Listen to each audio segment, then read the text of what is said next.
You're listening to Inclusive AF with Jackie Clayton and Katie Van Horn. Welcome to the Inclusive AF podcast. This is Katie Van Horn. And this is Jackie Clayton. And today we're excited. We have an extra special guest with us. Is that right? Who's our guest? Elena Joy Thurston. I think that's how you should say it. I think you're right. Elena Joy Thurston. We need all the joy we can get today, people. That's all right. the joy we can get.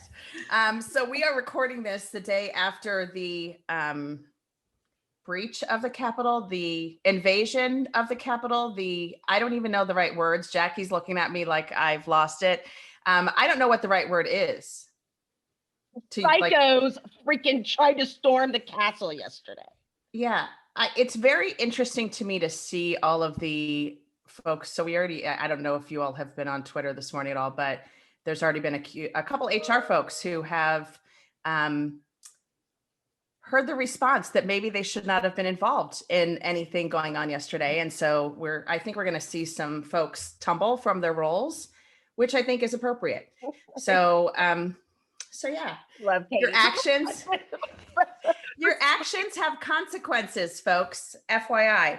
All right. Well, Elena Joy Thurston. If you've seen her TED Talk, like the multiple thousands of people, has a very interesting story and a kind face. Tell the people, Elena Joy Thurston. Tell our guests about you. Okay. Well, besides having the world's best middle name, I am a mom of 4 kids. I live in Arizona. I'm a fly fisher.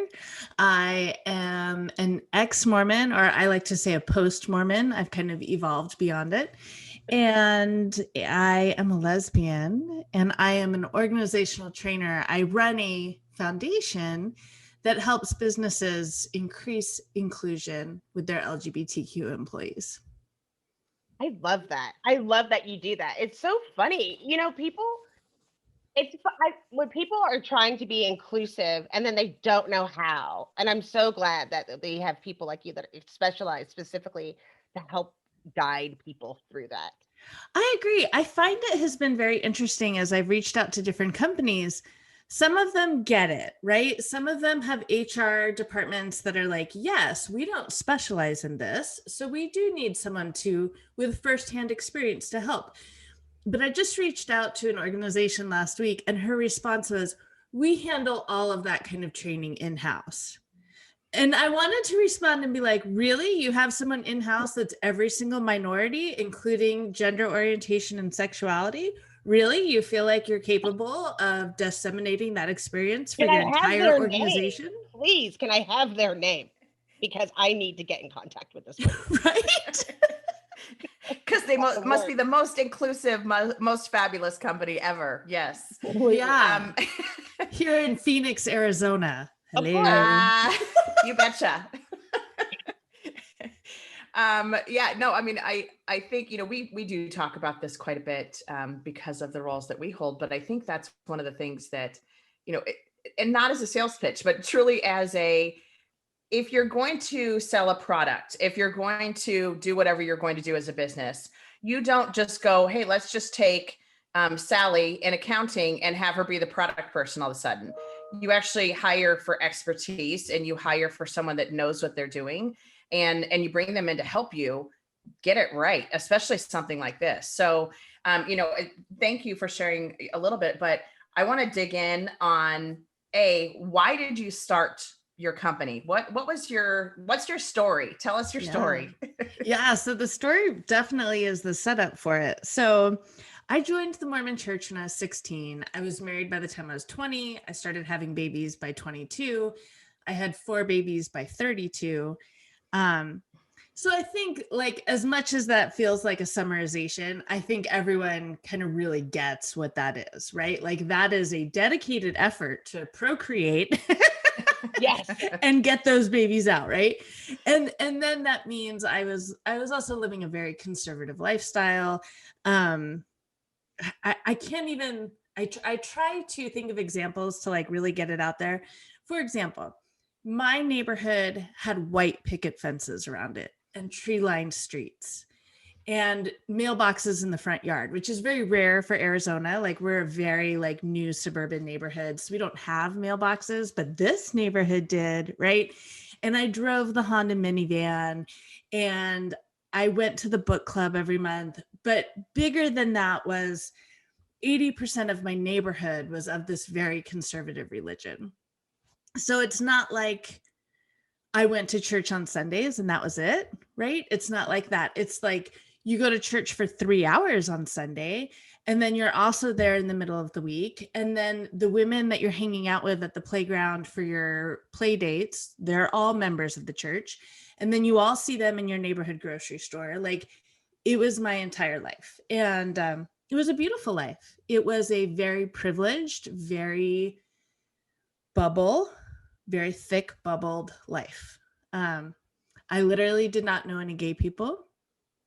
I had very surface level friendships and relationships with people of color, of any color. Very much, it was an echo chamber. And that's where I existed for 18 years. And then magically one day I realized I was completely in love with my best friend. And maybe that was the reason why I really didn't enjoy my marriage or my life. And unfortunately, the path that leads you down when you're in that world is there's something wrong with me.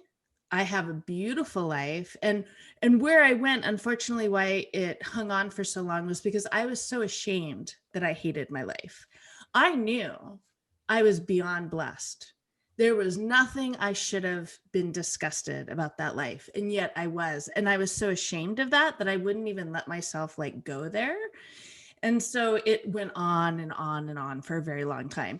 And unfortunately, a byproduct of that is that my judgment of other people like grew and grew and grew because I was so discontented within myself that all I could do is judge other people. Heaven forbid I judge myself.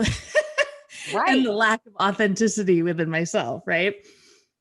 So as it all came to kind of a height when I realized I was uncontrollably in love with this other woman and realizing not only was my marriage at risk, not only was my membership within the community at risk, but my relationship with God was at risk. I had been taught for decades that same-sex attraction would keep me from heaven and keep me from a relationship with God.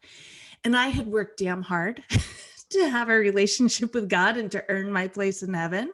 Like I wasn't, I'm sure you can tell by now, like I wasn't just like, I'm Mormon. I was like the Mormon. I checked all the boxes. I did all the things. I damn well was getting into heaven kind of thing. So I wasn't going to risk that. And when I heard that there was a guy in town that could help make you normal again, I signed up for that hook, line, and sinker. Like I was desperate. And unfortunately, what that is it's conversion therapy. And it's illegal in about 20 states, but only for minors. It's not illegal in Arizona at all. And so I went for 4 days a week, 2 hours a day. He told me it would take a month or two. I was going for 6 months before I had a series of realizations that this was not working and it was actually very damaging for me. And I was able to get out of that and start my healing and file for divorce and come out to my community and to my family and to myself, right? That's who you have to come out to first. And then after that, I realized, again, referencing back to the bubble, I just had no idea how many people in the world were struggling. And so 57% of people who go through conversion therapy become suicidal. And I was one of them. And I was very privileged and lucky to get help right away. And I am here today because of that. And to wake up and realize, oh, this was not a random occurrence. Like this experience is being had every single day by LGBTQ people around the world. And especially with our teenagers and our college age youth, the suicide risk is so incredibly high. And knowing that I had been there and knowing that I'm a mom of 4 kids, I could not act. I had to say something. I had to let people know it's not okay because that was part of the healing process, was realizing the government thinks this is okay because it's not illegal. And as I talked about that and testified in front of local and state and federal governments, I started to realize my community thought it was okay too, because they prefer the privilege of choice over survival. And so that was hard. And I felt like I needed, the biggest impact I could make is to let the LGBTQ community know that it's not okay. Your government might think it's okay, and your family might think it's okay, but it's actually not. And there needs to be someone to stand up for you. And I don't have a ton of talents and skills, but I can speak publicly. Like, I can be on stage, I can handle a microphone, I can handle an audience. And so I feel like I kind of have a duty to do that. And then, so coincidentally, my ex-husband, he was a partner at one of the big 4 law firms. So they do a lot of those HR trainings, right? And I could always tell on the day that he had an HR training, he would come home and like really practice his active listening skills. And he'd really invite some feedback, right? Like, there was always like really great consequences of these trainings that he went through. And I felt like, man, I wish he had had a training that told him I wasn't choosing to be gay, that told him I could still be a great mom and a productive member of society if I was a lesbian. Like, there were we didn't even know the terms. Like, all we talked about it was a sin, if it was a sin, that meant it was a choice. You were choosing to sin, right? So there was so much vocabulary we didn't have. There was so much thought process we didn't have.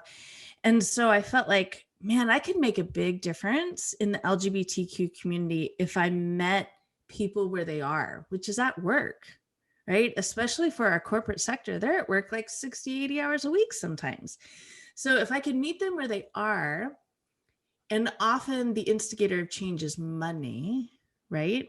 And when there are discriminatory and harassment lawsuits that are prompting change because of the money, it just sets a really great stage for change and development. So that's kind of what we try to take advantage of. Yeah. But holy cow, wait, back up. So you were 16 when you went. I mean, like, there's so many parts to this whole story.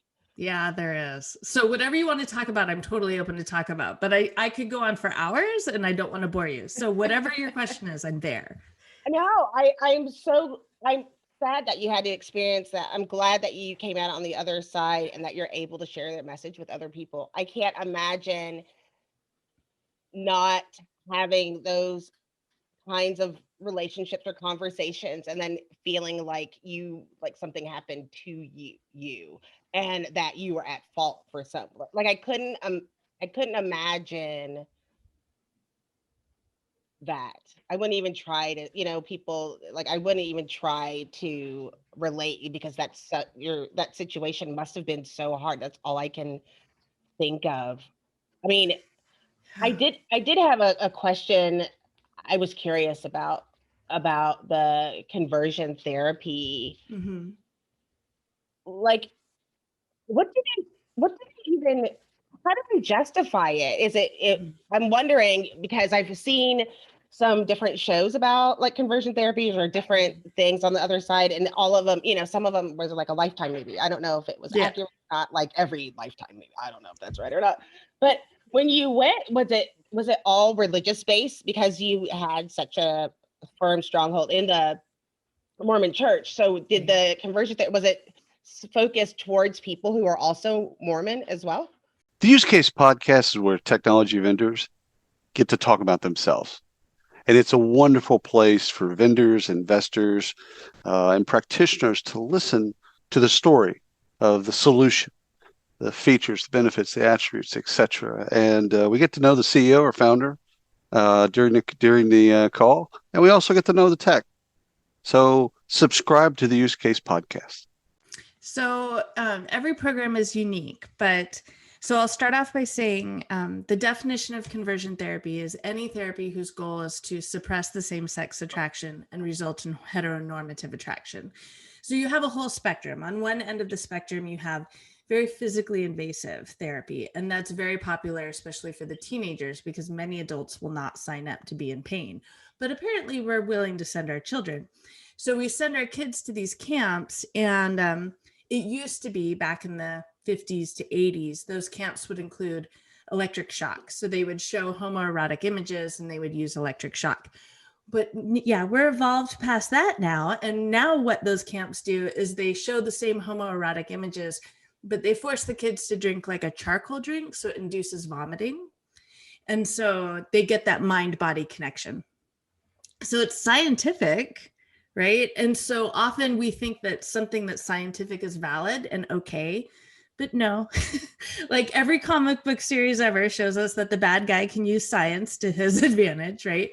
So on the other end of the spectrum is more like talk therapy. And again, they use kind of a pseudoscience. And in my case, the quote unquote therapist, his concept was something happened to you when you were younger that made you think that you're attracted to women. And if we can go back in your memories and heal that trauma, you won't be attracted to women anymore.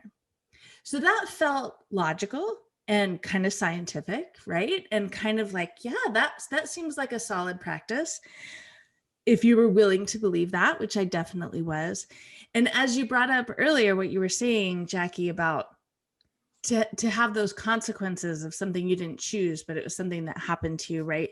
And that's part of the damage that type of conversion therapy can do, because like most women in America, yes, I had been assaulted as a teenager.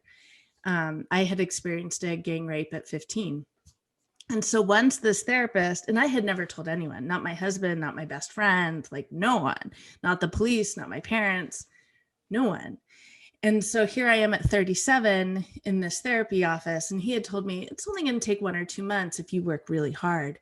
And we got to 4 months and he was like, there must be something you're not telling me. And so I dredged that up and he said, oh, that's it. That's it. That's why you think you're gay. So we're going to heal that experience and you won't be gay anymore. And so then that started a whole process of, okay, I was a victim at 15 and now this is coming back to haunt me at 37 and it's destroying my entire life and making me a victim again. Like it became an entire, to say the word again, a victimization process, right? And you feel powerless and you feel angry and all of the things that you feel in that.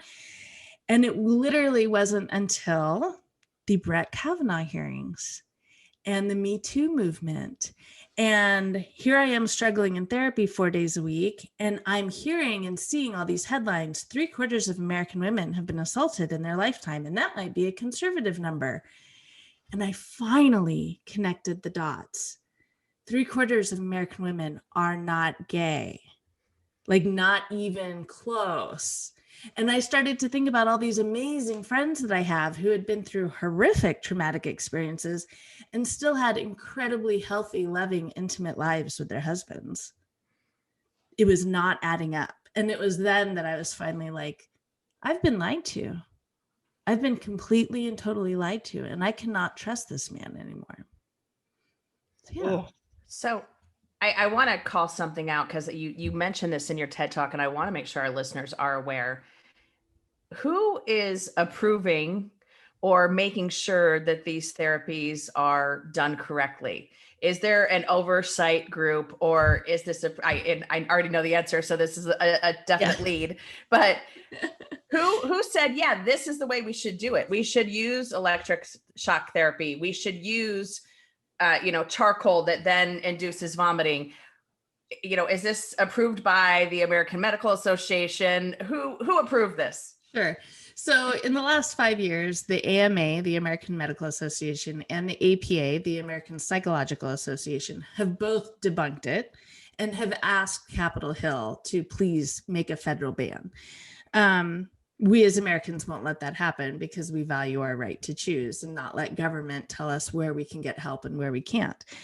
So it's not a body, it's not a governing body. What you have is, like many issues in life, you have some scientists, some therapists, some psychologists who believe that homosexuality is wrong. And so they're using their expertise to try to make an impact. And they are making an impact. It's just not a good one.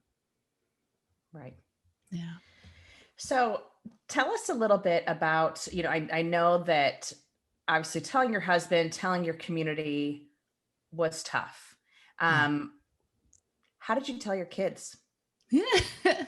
That's the wild story, right? I moved out first, and because I didn't want them to blame the divorce on anything specific, right? Like, regardless of what was happening, this marriage was not working, it was not healthy, and we were not setting a good example for them. So the divorce kind of needed to be a separate thing. I filed for divorce. I moved out. I moved into my own place for the first time. I'd been married since 20, right? So I had my own master bedroom for the first time, my own master bathroom.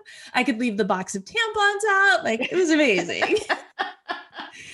And yeah, and I was just trying to figure myself out. And about 6 months into that, I heard through the grapevine, through a mutual friend, that my ex-husband was going to tell my kids about my sexuality unless I told them, and soon.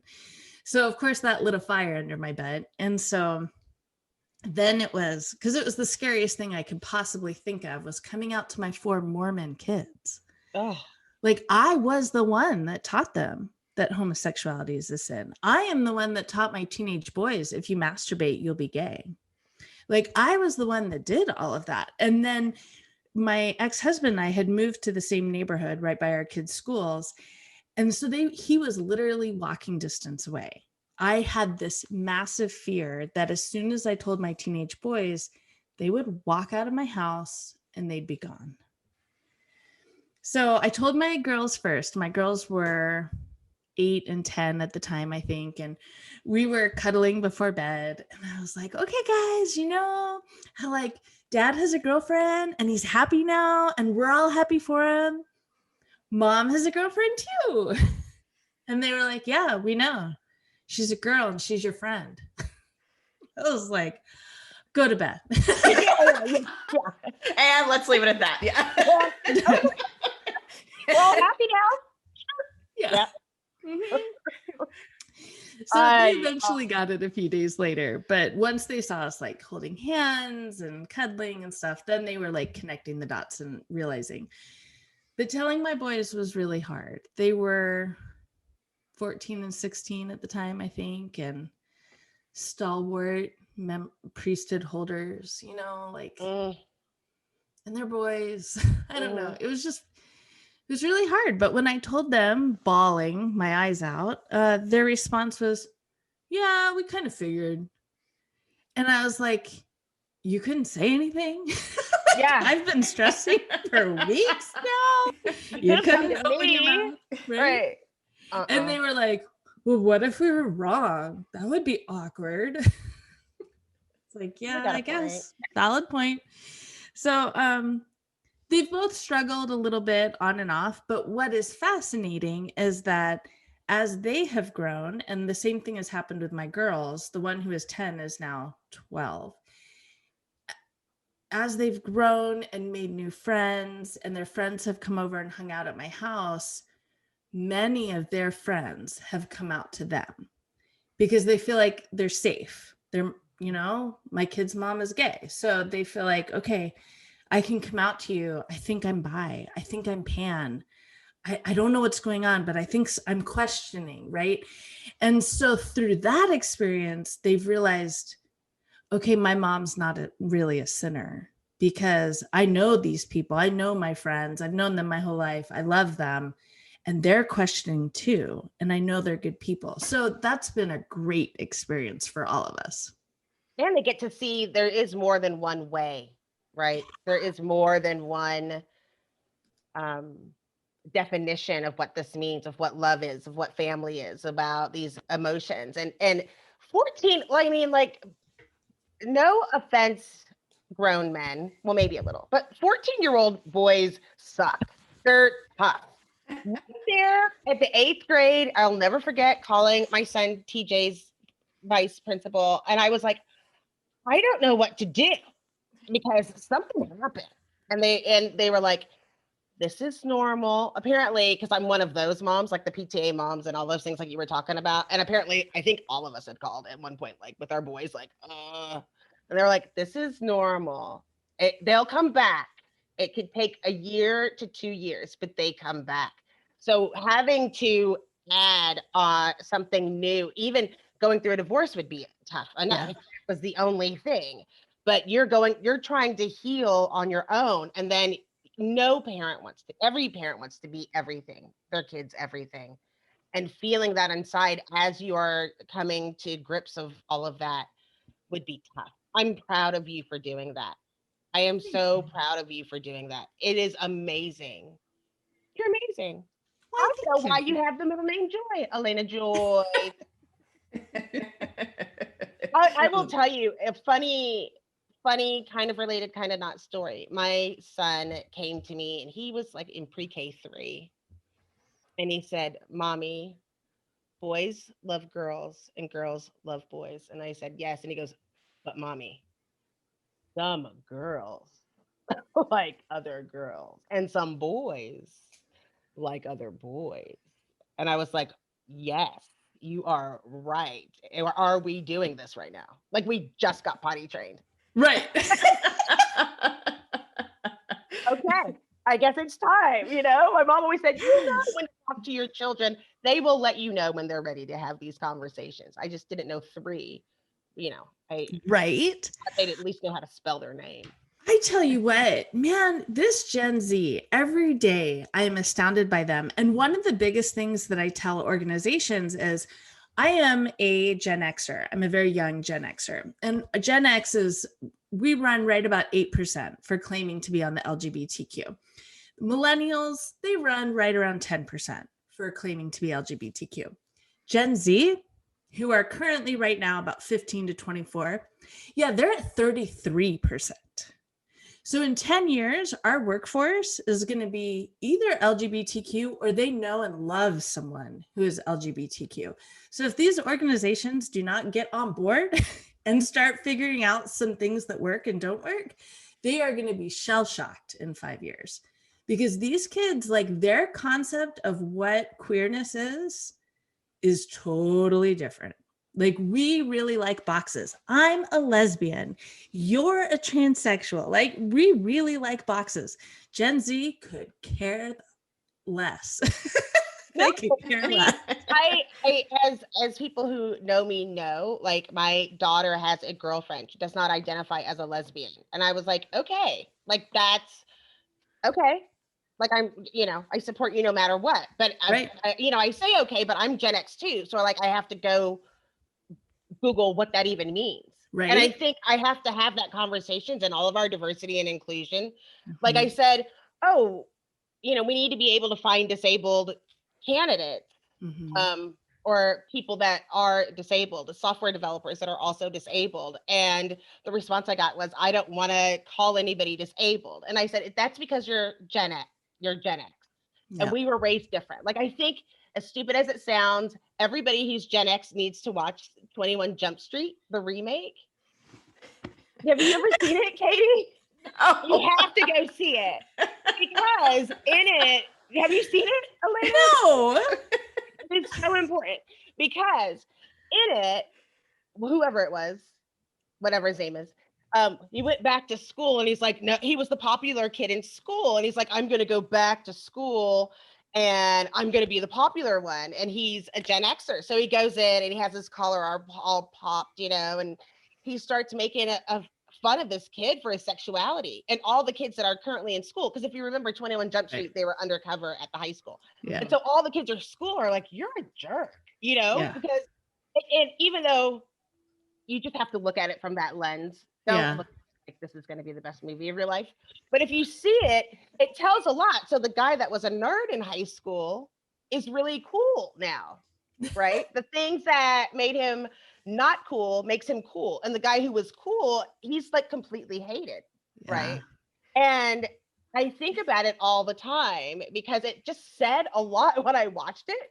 And I tell my kids all the time when they say something, I'm like, because we didn't do that then. No. And they'll be like, yes, you did. I was like, we didn't. You were allowed to say that because there were no gay people in 1980. That's why they did that in that movie. It was like against the law. And people will look at you like, your kids are like, what do you mean? But it's like, this is the world we lived in. We lived Yeah. in, and this is what we were fed, which made it something that we believe. But Mhm. you know, it's one thing to have just the regular growing up. It's another thing to, like you said, you've wanted to form a relationship with God that didn't go away, and having a whole congregation support you in that journey that you knew you had a lot to walk away from. You had a lot to walk away Yeah. from. That's really strong. I've just come to realize that there's one thing that I lost that I didn't anticipate. Like, I knew my Mormon friends, as much as they loved me and I loved them, they can't reconcile that. It's just, that's not going to work. So I knew there were obvious things that I was going to lose, but then there were little things like I didn't think about my daughters wouldn't be invited for play dates anymore. And that my daughter's friends wouldn't be allowed to come to my house anymore to play. Like, there were things like that that I didn't realize. Oh, yeah, I lost that too. Like, yeah. And I think that's part of this too, is that it has to be a secret. It has to be undercover. And even, you know, you were mentioning, Jack, you know, back in the day, and we've had this discussion before, like shows that we watched in the 90s could not be remade today because they would not survive They because don't age well.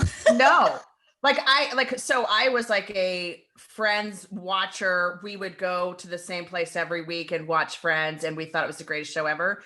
You go back and watch those episodes now, and you're like, oof, you know, the fat shaming, the comments on LGBTQ people, like all of these things that you're like, ooh, now knowing better, you realize it's not great. And you realize that, though what you're saying, Jackie, is spot on.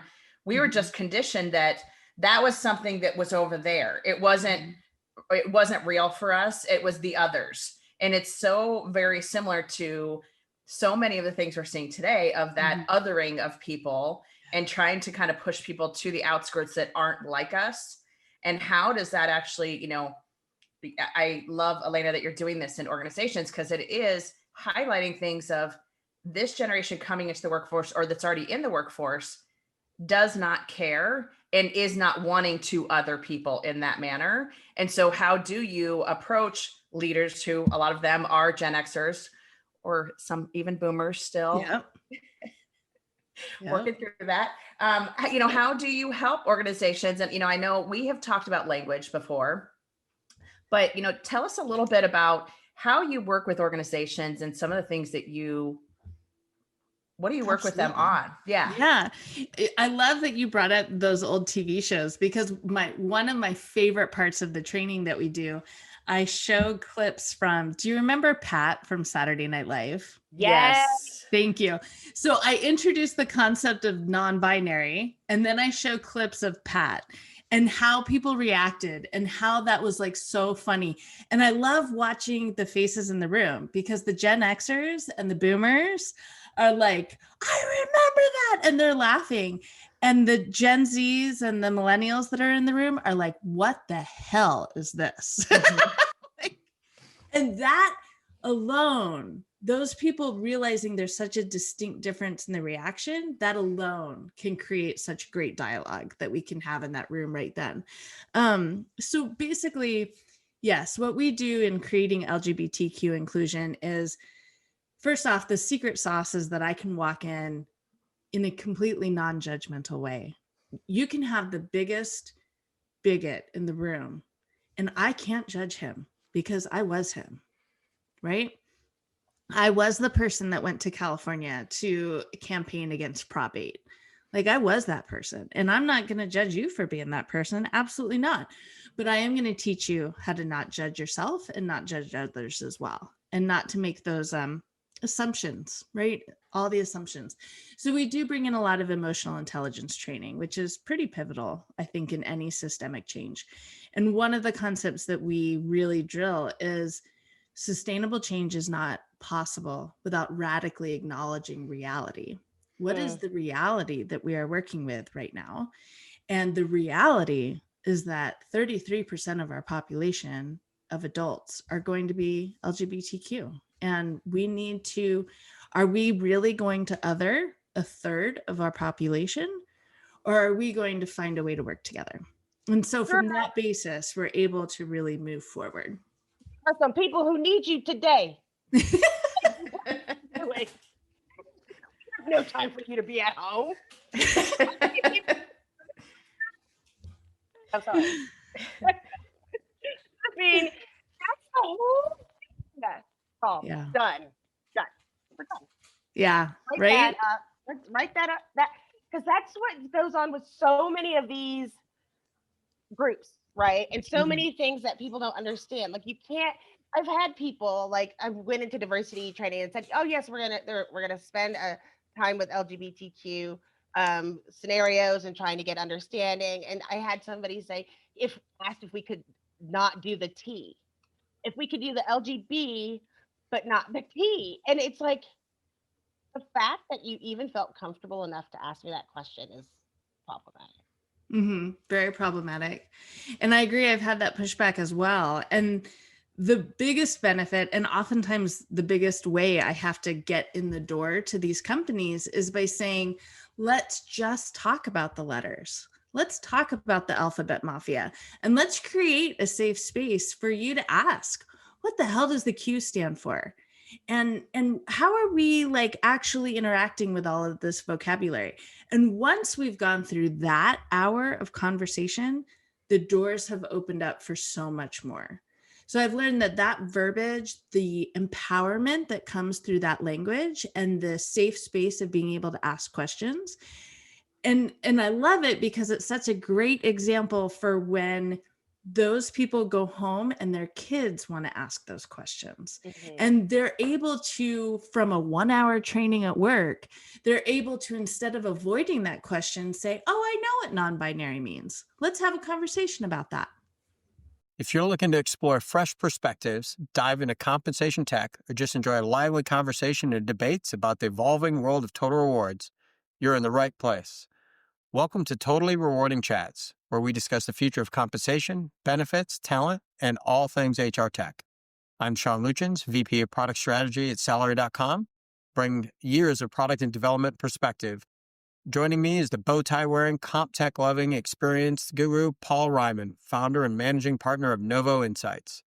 Together, we'll be jamming with guests and sharing candid, unfiltered conversations about total reward strategy, compensation technology, talent trends, and anything else we find interesting in the world of HR. Yeah, I think that's what's so important. And I think so many organizations want to do D&I. They want to have these conversations, but there is this language piece that is hard, and it's constantly evolving kind of across the board when you talk about all of the different ways that we are diverse, all the different ways that we approach things. And so I think that's part of it. To your point, like, the language piece is just hard. And so it is, giving them that, here's what this word means, and it's not scary anymore. And you maybe can't relate, but then there are things that you can relate. You are very relatable, and your bravery, I think, comes through when you are having these conversations to say, it's okay. We can do this, and we can do hard things, as, our friend, has said to us many times, like, we can do things that are difficult and we can get through it. So, I think that the other piece that I would love for you to talk a little bit about is just, when you're working with our organizations, what I have found, and, tell me if this is similar for you, is that they don't, to Jackie's point, they don't want to talk about the T, but they don't even want to talk about LGBTQ, period. It really is more just okay, just tell us that anti-harassment, anti-discrimination piece might not even be mentioned in their handbook or in their EEO, that, hey, this is also something that is a protected class.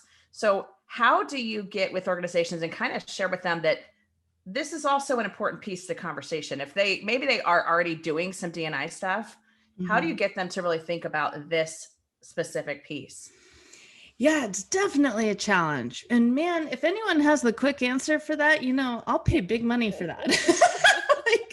Because that's exactly the walls that I'm running into, is them saying, we've got D&I covered. We do race and gender training once a year, and we don't need your help. So the very first piece is giving them the statistic that 33% of Gen Z identifies as LGBTQ. And so that kind of helps to open some eyes. And then also to point out, employees do not stay for 40 years anymore, right? Like, we're lucky to get an employee to stay 5 to 10 years. They're going to leave at some point, and they're going to tell other people about their experience at your company. And word gets around in the LGBTQ community real quick. Mm-hmm. So if they haven't had a positive experience with you, that review is going to stay on glassdoor.com for a real long time. And I'll tell you what, LGBTQ people need only one bad job experience to then never accept an opportunity unless they've researched if they're welcome at that company and if they're going to have an affirming experience there. Because we take our mental health very seriously, and we are not going to walk in day after day after day to a toxic culture. It's not worth it for us, and it's especially not worth it to Gen Z. They will walk out and they'll call you mad names as they walk out. I'm so glad that you said that. I tell, if you've, I know you've listened to the show. My background is I work with recruiters a lot, and I always say, marginalized people's jobs look different. And it is not the clean, slope to the right. And there's a lot of lateral moves. Sometimes you'll go backwards for a bigger company for more opportunity. You didn't take the title so you could be comfortable. And that's why it's so important for people to understand a candidate journey and within these various groups, and understanding that to get an idea, so that you're looking and you're not saying, I need 18 years of, experience with growth in gaining responsibility and all of the different, because life just doesn't happen like that. It doesn't. And I love that you're educating recruiters on that, because when you have a company that maybe needs a star programmer who's very skilled and proficient in this one thing, and maybe there's an LGBTQ person who qualifies, but they think we can't get them because they're too far in their career, right? But if you have an office environment, a workforce environment that is incredibly inclusive, you have a leg up in recruiting that talent. And so it's so worth the investment, not only to retain the key talent, but to recruit the key talent as well. And to understand like how you can support. I mean, I train clients all the time who's leaving, and it just really goes around race and gender. Like, you've lost more Black software engineers. I had to tell a client, you've lost more Black software engineers than a company could wish to have ever hired ever of all time. In the past 2 years, it was like 419 Black software engineers. Oh my gosh. In that one city. Like, that's like a whole, that's a club. That's a freaking country club membership. For real. You'd be good. I was shocked. And the reason it becomes important within the HR space is because people are trying to reach these goals. And if you can't support the people who work there, you're never going to increase by 30% if you lose 50% every year of turnover, because you already got D&I covered. Okay. That's math. That math doesn't work. Don't math, obviously, because I eat a lot more calories than I burn. Like, math is very hard for me. Banana twins. I should get the banana twins out right now. Sorry. Yes. But I'm glad that you do that. I hope that we can support you in that work. I'm curious, who is the ideal client for you? Like, is there an organization that you kind of target? Is there a space that is a sweet spot? I'm curious, because we're all doing the work. We all want to support each other. And for sure.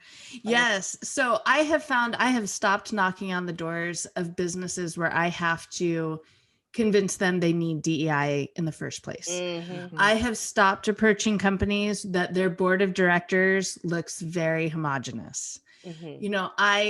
don't waste my time there. I don't have the time to waste. And I am not here to change your mind from one end of the spectrum to the other. Like I don't have time for that. And I know y'all know exactly what I'm talking about. So I go towards companies that I've heard they have done great with creating sustainable change around women's leadership, around race leadership. Like if they have a proven track record, then they are ready for the next level of discussion, which is LGBTQ. But if they haven't had those discussions, it's a waste of everyone's time and resources to bring me in at that point. Few snaps on that. Can we start doing snaps? Can we bring that back? We're Gen Xers. We can do that. Well, first of all, thank you for sharing, and thank you for, sharing a little bit of your story. And I know, for those who have not watched your TEDx talk, I highly encourage anyone who's listening to go out and watch that TEDx talk, because it is, Elena shared a little bit about the story, but it just goes into a little bit more detail, and it's very, very interesting. And I want to thank you for your bravery, because I think, so much of this will, maybe you're looking at this, and we have talked about impact before and being an influencer before. And I think we don't even realize the impact that we have a lot of times, but the impact that you're making by having these conversations, by opening these doors for other folks to come to your home and let your kids know, hey, I'm also LGBTQ.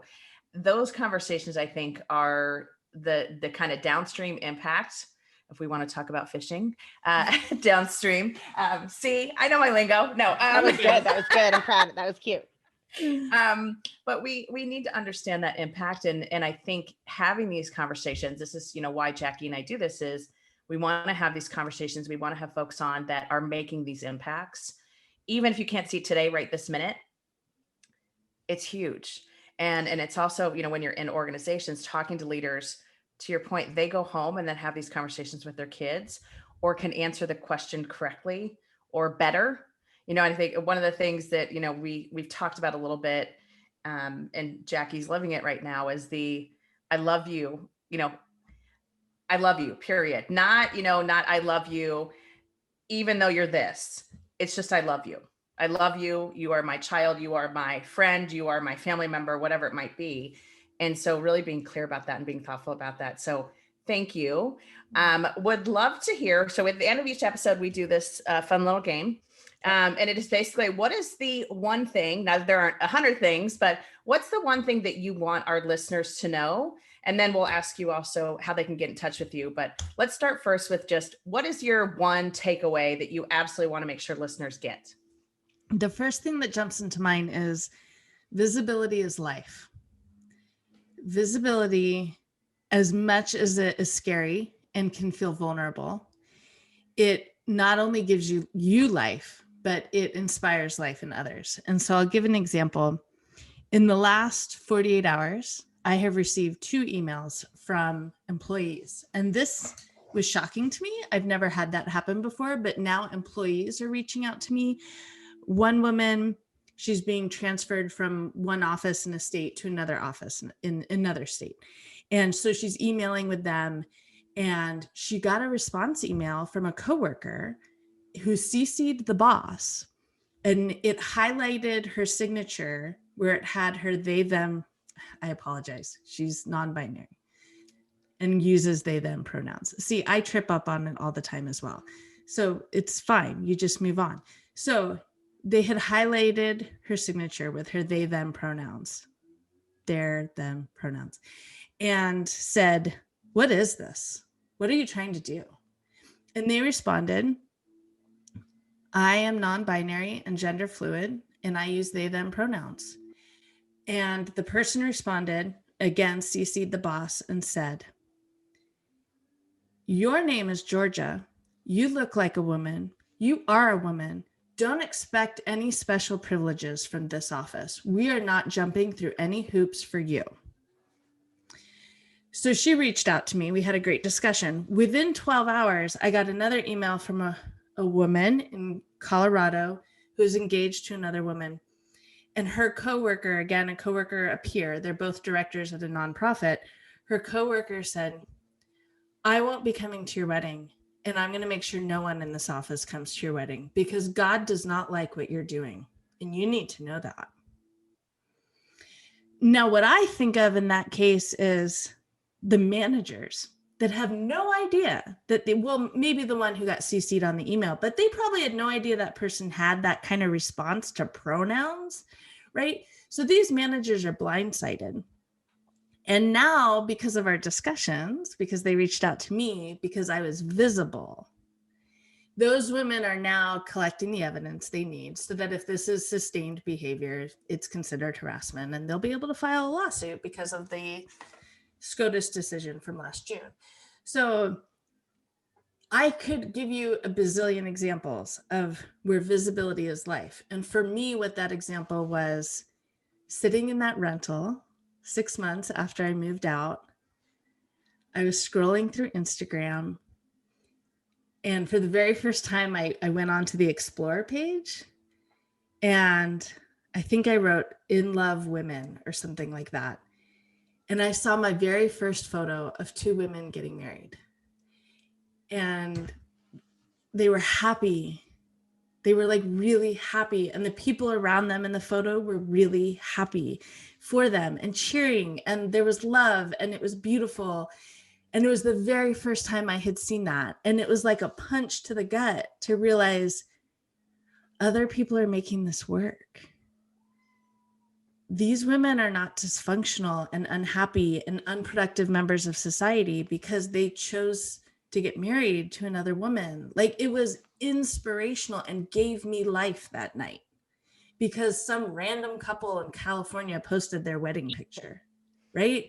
Like, they will probably never know what an impact that made on my life. So I think if I could leave anything with your audience, it would be visibility is life. Be visible. Awesome. Thank you. Jackie, what is your one takeaway? Oh no, I'm about to start crying and I want to throw up on that whole situation. Okay. I'm so sad for those women. It pisses me off and I'm already pissed off. Right? Yeah. I would say that just because you have a DEI person doesn't mean that they know everything. You have to enhance it. It really does take a lot of knowledge and a lot of work. And so consider that, remember that inclusion means everyone. You don't get to pick and choose if you're going to be able to do this right. So make sure that, and I say this a lot, it's not just women and people of color, even though that would be advantageous if it was for me as a Black woman. I'm down. However, you have to embrace everyone and make sure you're embracing everyone, even the ones that you don't have to report on your whatever list. Mm-hmm. Yeah. And for some of us, and I'm going to say this, and it's not going to be a popular concept, but for some of us, that means in being inclusive of those jerks that are we know. Totally polarized to how we feel, right? Like they could be in Washington right now trying to break into the Capitol building, and they're still people, and we somehow need to walk the walk of inclusivity. Yes. We talk about Absolutely. that, I think, every week.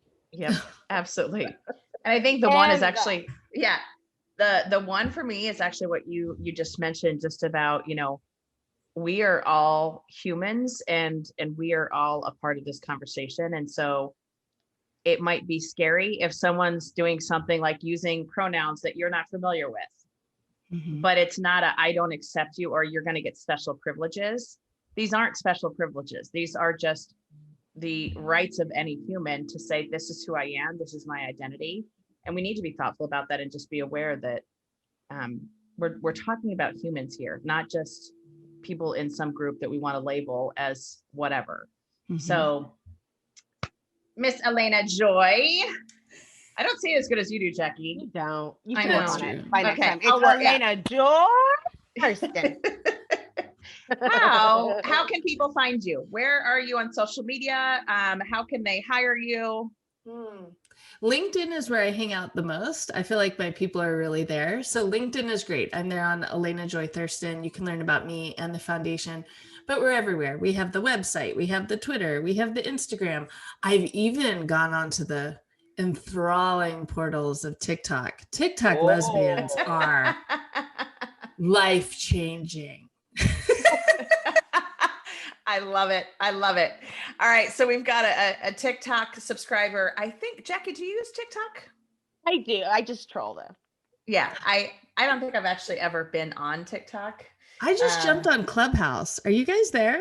Not yet. I'm an Android person. I can't. Oh, then you're other. I'm Yeah. so out of it. I'm completely othered. And we are not inclusive of people No. that use Android. It's the one group we do take exception. Yes. Get on Apple iPhone. Podcasts. We love all the Apple podcasts. Yes. I am a Mac user, so I'm almost there. I'm working on it. Slowly You're on but the surely. spectrum. Well, yeah, exactly. We'll bring you to the dark my side. God. Don't you worry. Well, thank you so much for joining us. We truly appreciate you sharing your story. And, if folks want to get a hold of you, as you mentioned, LinkedIn, and we'll also put some of your contact information in the show notes. Thank you all so much for listening and for joining us. If you like this episode, please do subscribe, share a review. 5 stars only. Thank you. And I think that's all we've got for today. Jackie, Bye. have a great day.